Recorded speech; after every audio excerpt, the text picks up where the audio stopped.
The steak was half cut on my plate, untouched, bleeding just a little. The candles flickered soft orange over my wine glass. Across from me, my sister adjusted her white lace engagement dress for the 5th time, giggling into her fiancé's shoulder like we were filming a rom-com. But my hands were trembling. I smiled anyway, cleared my throat, and slid the little black envelope across the table. Just something to help you two get started. My mom gasped. My dad finally looked up from his phone. Even my brother paused mid-bite. Inside that envelope was a receipt for a $2,000 venue deposit, a fully paid professional photographer, and an $8,000 cashier's check. My sister blinked, then blinked again. "Oh my God," she whispered. For a moment I saw it, softness in her face. Gratitude, almost awe. Then her fiancé leaned over, peeked inside the envelope and chuckled. He didn't whisper. He wanted everyone to hear. "Wow," he said, smiling at me like I was an overeager stranger. "She's really trying to matter again." My sister laughed. Not a fake, nervous laugh.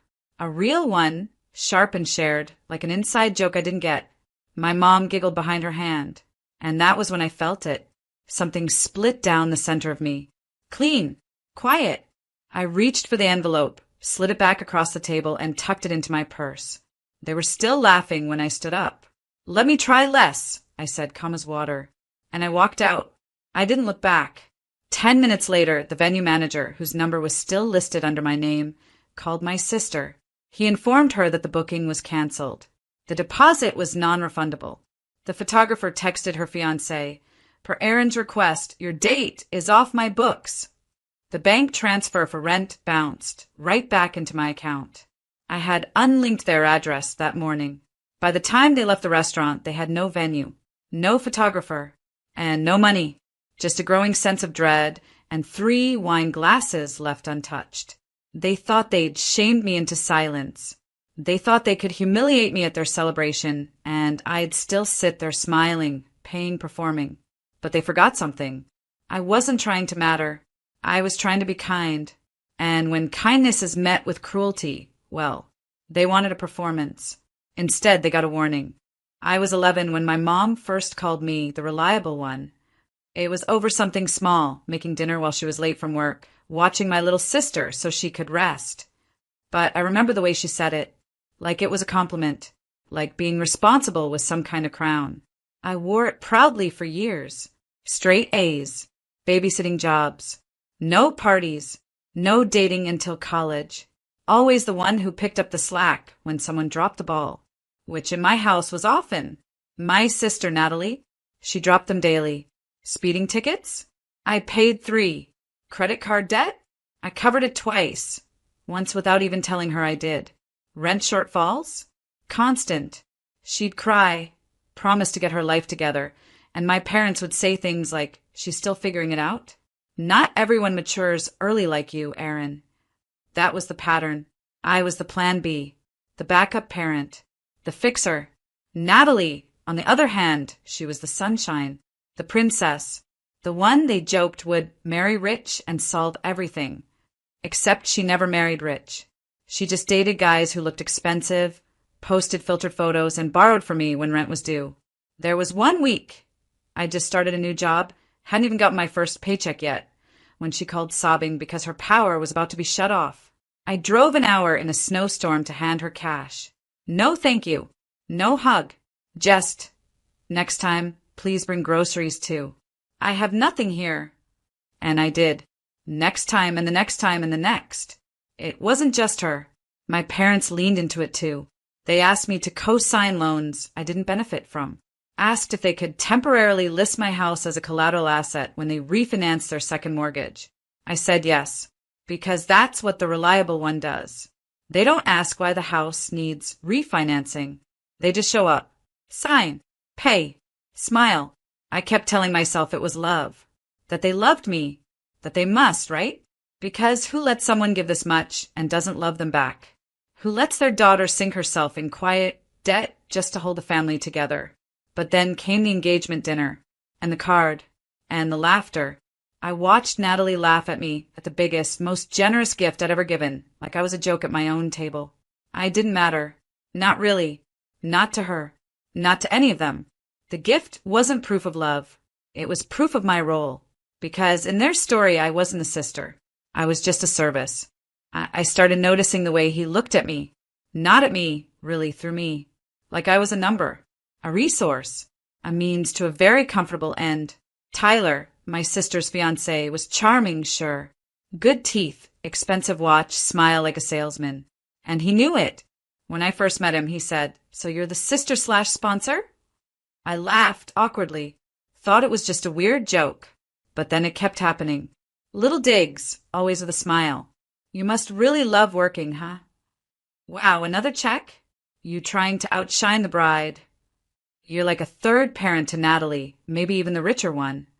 He said these things with a chuckle, a clink of his whiskey glass, like we were friends roasting each other at a party. But it wasn't friendly. It was framing. He knew what he was doing. And my sister? She didn't stop him. She laughed along, egged it on. That's when I realized Tyler wasn't some anomaly.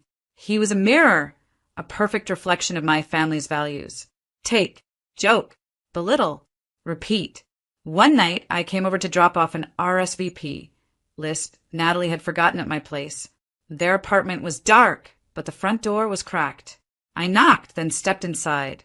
Tyler was on the phone, pacing in the kitchen. "No, man, I'm not worried. She's desperate to belong. Let her pay. She'll keep doing it. It makes her feel needed." Silence. Then he laughed. A cold, flat sound. I slipped out before he saw me. I sat in my car for almost an hour, gripping the steering wheel, my heart pounding like a threat. Desperate to belong. Let her pay. I thought about every time Natalie had come to me with a teary voice and a "please, just this one time." Every time Tyler had smirked when I offered to help. Every time my parents had called me amazing right after they asked for something. I wasn't family. I was a fund. This engagement wasn't about love. It was about the optics, the venue, the curated Instagram life. I wasn't the sister giving a gift. I was the ATM keeping the illusion alive. That night, I pulled up my bank statements, looked at every dollar I'd transferred, every time I'd bailed them out, covered rent, bought groceries, paid off bills that weren't mine. It wasn't just the money. It was the expectation. And the worst part? They didn't even try to hide it anymore. Because people don't hide things from objects. They just use them. And I was done being used. Because Tyler didn't love my sister. Not really. He didn't want her. He wanted what I could give her. I didn't yell. I didn't cry. I didn't storm out of that restaurant. Instead, I smiled.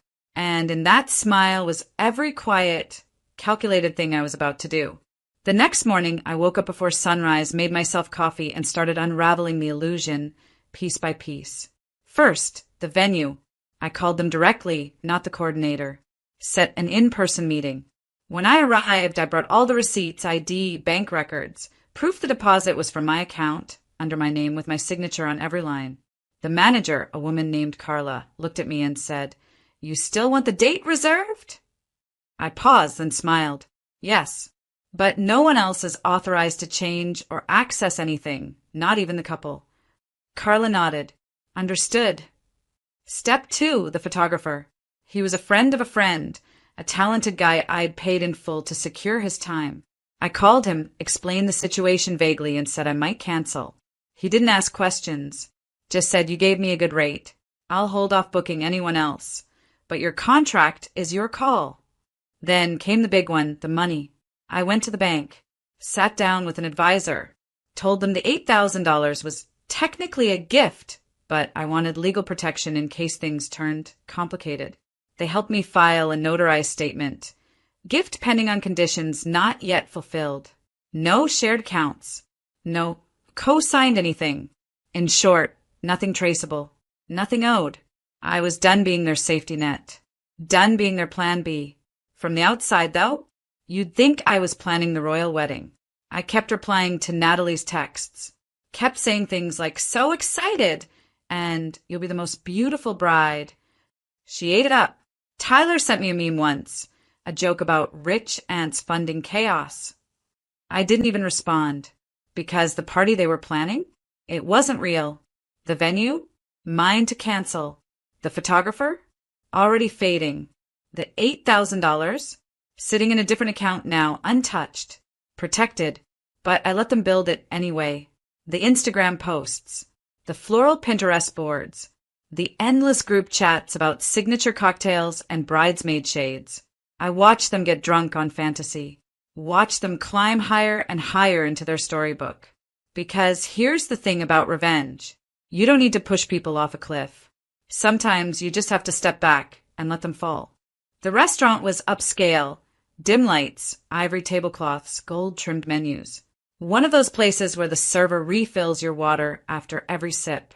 I wore navy. Simple, classic, forgettable. Because tonight wasn't about me. At least, not to them.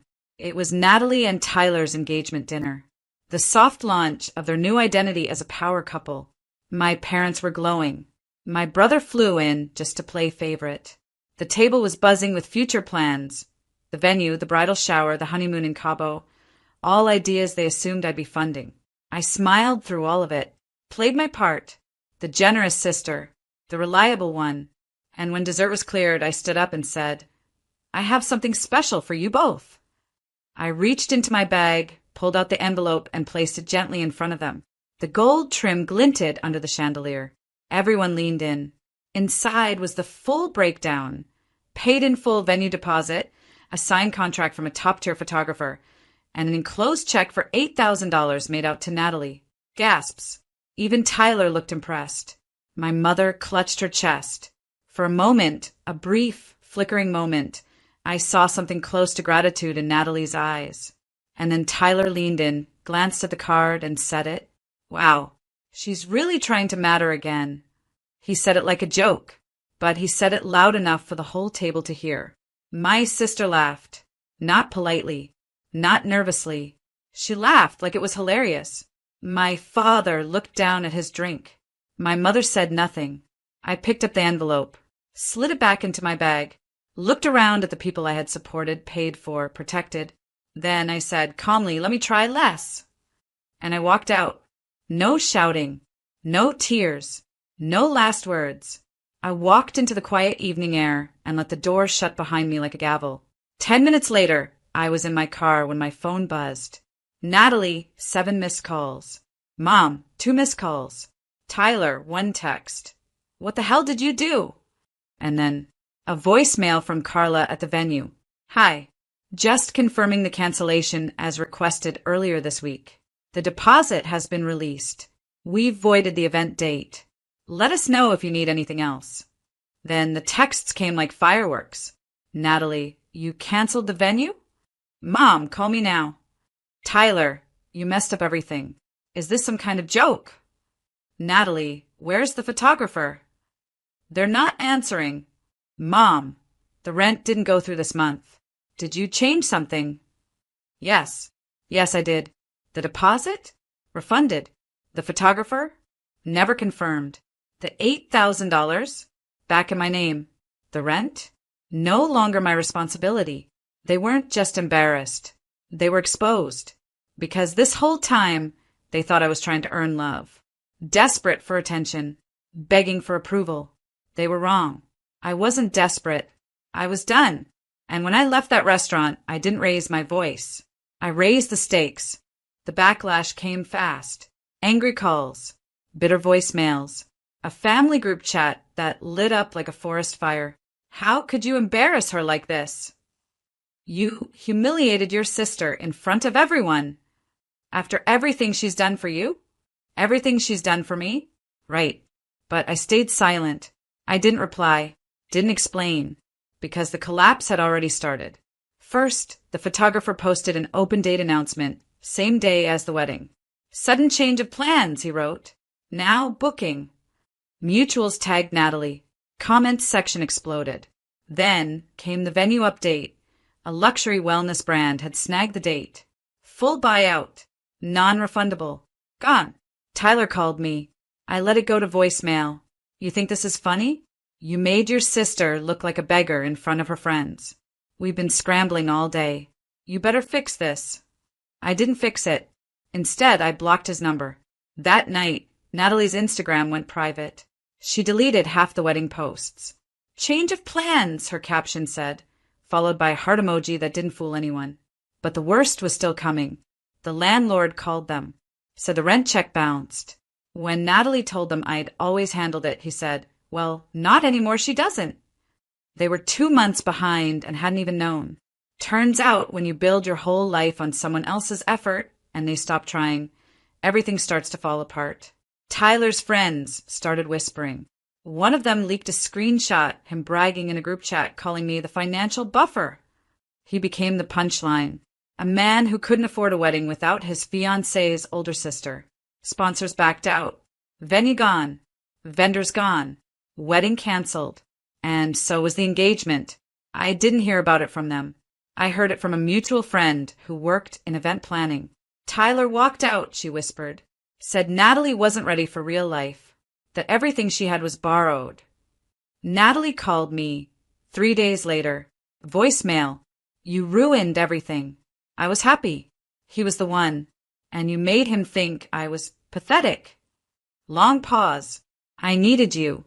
And you vanished." I stared at the screen. No reply. Because she wasn't wrong. She did need me.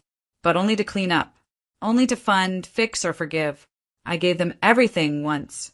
My money. My time. My silence. This time I gave them nothing. And it broke them. For the first time in my life, the silence felt like mine. No guilt. No obligation. No waiting for someone to need me before I felt like I had a place. The phone stopped ringing after a while. The messages turned from rage to guilt to silence. I didn't block them all, I just muted the noise. The absence was peaceful. I moved to a smaller apartment. Cheaper. Cozier. Mine. With the money I would have spent on a wedding I wasn't invited to, I started something small, a mentorship program for girls from homes like mine. We met in borrowed spaces at first. Coffee shops. Community rooms. Libraries. They didn't need thousands of dollars. They needed someone who'd been there and made it out. Every time one of them said, "I thought I was the only one," I remembered why I walked away. Why I had to. In between work and the mentorship, I started writing. Anonymously at first. A blog. Not Their Wallet, that was the name. It wasn't just about me. It was about the girls who were raised to be providers, therapists, housekeepers, anything but daughters. It was about the quiet grief of realizing your family only loved you for what you could give. It took off slowly, then quickly. People emailed. DMs poured in. Women from everywhere. "This is my story. How did you know?" You're putting into words what I've never been able to say. I kept writing. The blog gave me a voice. But more than that, it gave me proof. I wasn't crazy. I wasn't selfish. I wasn't bitter. I was just finally free. Free to say no. Free to not explain myself. Free to stop performing for applause I never got. I stopped overgiving. I set boundaries. If someone asked too much of me, I said, "That's not something I can do right now." And I didn't follow it with an apology. I stopped trying to be the good one. Stopped showing up to events I wasn't invited to. Stopped wondering if they missed me. Because I finally understood they didn't miss me.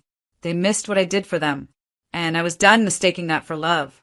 Some nights, I reread the messages Natalie sent after everything fell apart. The ones where she said, "You left me when I needed you." But I didn't. I left when I needed me. I think that's the part that scared the most. Not that I said goodbye, but that I didn't look back. Because once you realize your worth isn't in what you offer, but in what you endured, there's no going back to smallness. No going back to silence. No going back to rooms where you have to bleed to be seen. And that's what this whole journey was. Not revenge for the sake of revenge, but release. A quiet, undeniable declaration. I matter to me, and I always will. A year passed like an exhale I didn't know I'd been holding. One quiet morning, a small white envelope landed in my mailbox, handwritten, gold-inked, with my full name spelled perfectly. It wasn't from Natalie. It was from a girl named Jada, one of the first I mentored. Inside was a wedding invitation. Simple, thoughtful, no expectation, just love. "I wanted you there," she'd scribbled at the bottom. "You taught me I didn't have to shrink to be chosen." I sat with that for a long time. Not the invitation itself, but the fact of it being remembered included not for what I could give, but for who I was. The week of Jada's wedding, I found myself near my old life, near the venue that once held my sister's dreams and my quiet destruction. I stopped outside, just for a moment. It was booked, lively, buzzing with music and laughter and something real. Not ours. Someone else's celebration. Someone else's joy. A part of me waited for the ache. But it didn't come. Across town, I heard Natalie had moved back in with our parents. The wedding never happened. Tyler moved cities. Their Instagram profiles were curated silence, aesthetic quotes, and blurry coffee cups that didn't hide the unraveling. They never reached out again. Not really. There were no apologies, no reckoning, no healing talks over coffee. And that's okay. Closure didn't come from them. It came from walking past the place where I'd once handed over my heart, gift-wrapped and ignored, and realizing I wasn't mourning it anymore. That venue? It wasn't mine to grieve, because I was never supposed to be standing on that stage. I was just the scaffolding, the backstage crew, the person who paid for the lights and got told to dim them. They built their stage on my generosity, but I was never part of their play. Now, I write my own. Every post I share, every girl I mentor, every dollar I spend on building something that gives back, not drains. I matter in rooms where I'm not invisible. I'm seen by people who don't smirk when I show love, who don't treat kindness like currency, who don't make me audition for belonging. And no, I don't sit at that table anymore. The one where love was conditional, where I had to keep serving just to be allowed to stay. I left the table. They stayed hungry.